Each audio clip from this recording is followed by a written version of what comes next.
ਜਦ ਜ਼ਿੰਦਗੀ ਇੱਕ ਰੋਟੀ ਨੂੰ ਤਰਸਦੀ ਹੋਵੇ, ਉੱਥੇ ਖਾਬ ਦੇਖਣਾ ਵੀ ਬਗਾਵਤ ਲੱਗਦੇ ਆ। ਪਰ ਜੇ ਉਹ ਖਾਬ ਇੱਕ ਰੇਹੜੀ ਵਾਲੇ ਦੀ ਬੇਟੀ ਵੇਖੇ ਤੇ ਪੂਰੇ ਵੀ ਕਰੇ, ਉਹਦਾ ਨਾਂ ਹੁੰਦਾ ਹੈ ਕਾਮਯਾਬੀ। ਇੱਕ ਛੋਟੇ ਜਿਹੇ ਪਿੰਡ ਵਿੱਚ ਇੱਕ ਰੇਹੜੀ ਵਾਲਾ ਸ਼ਖਸ ਆਪਣੀ ਬੀਵੀ ਤੇ ਬੇਟੀ ਨੂੰ ਪਾਲ ਰਿਹਾ ਹੁੰਦਾ ਹੈ। ਉਹਦੇ ਸੁਪਨੇ ਮਹਦੂਦ, ਪਰ ਉਹਦੀ ਬੇਟੀ ਦੀਆਂ ਅੱਖੀਆਂ ਵਿੱਚ ਸ਼ਹਿਰ, ਤਾਲੀਮ ਤੇ ਇੱਜ਼ਤ ਵਾਲੇ ਖਾਬ ਹੋਣ।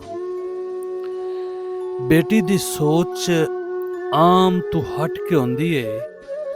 ਉਹ ਸਕੂਲ ਵਿੱਚ ਟਾਪ ਕਰਦੀ ਏ, ਪਰ ਗੁਰਬਤ ਹਰ ਕਦਮ ਤੇ ਰੋਕ ਲੈਂਦੀ ਏ।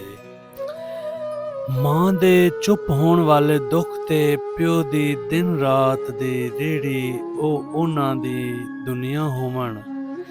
ਇੱਕ ਦਿਨ ਰੇਹੜੀ ਵਾਲਾ ਪੁੱਤਰ ਦੀ ਤਰ੍ਹਾਂ ਬੇਟੀ ਨੂੰ ਵੇਖ ਪੜਾਉਣ ਦਾ ਫੈਸਲਾ ਕਰ ਲੈਂਦਾ ਹੈ। ਉਹ ਕਦੀ ਕਰਜ਼ ਚੁਕਾਉਂਦਾ ਹੈ, ਕਦੀ ਕੱਪੜੇ ਨੂੰ ਕੁਰਬਾਨ ਕਰਕੇ ਫੀਸ ਦਿੰਦਾ ਹੈ, ਤੇ ਬੇਟੀ ਮਿਹਨਤ ਨਾਲ ਸਰਕਾਰੀ ਮੁਕਾਬਲੇ ਵਿੱਚ ਪਾਸ ਹੁੰਦੀ ਹੈ। ਤੇ ਅੱਜ ਉਹ ਦਿਨ ਰੇਹੜੀ ਵਾਲੇ ਦੀ ਝੌਂਪੜੀ ਤੋਂ ਨਿਕਲ ਕੇ ਉਹ ਲੜਕੀ ਅਫੀਸਰ ਬਣ ਗਈ ਹੈ।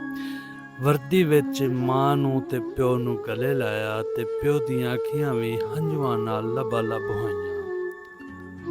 ਤੇ ਦੋਸਤੋ, ਹੁਣ ਇਸ ਸਟੋਰੀ ਦਾ ਜਿਹੜਾ ਨਤੀਜਾ ਉਹ ਇਹ ਹੈ ਕਿ ਗੁਰਬਤ ਰੁਕਾਵਟ ਨਹੀਂ, ਹੌਸਲੇ ਤੇ ਮਿਹਨਤ ਕਾਮਯਾਬੀ ਦੀ ਚਾਬੀ ਹੈ।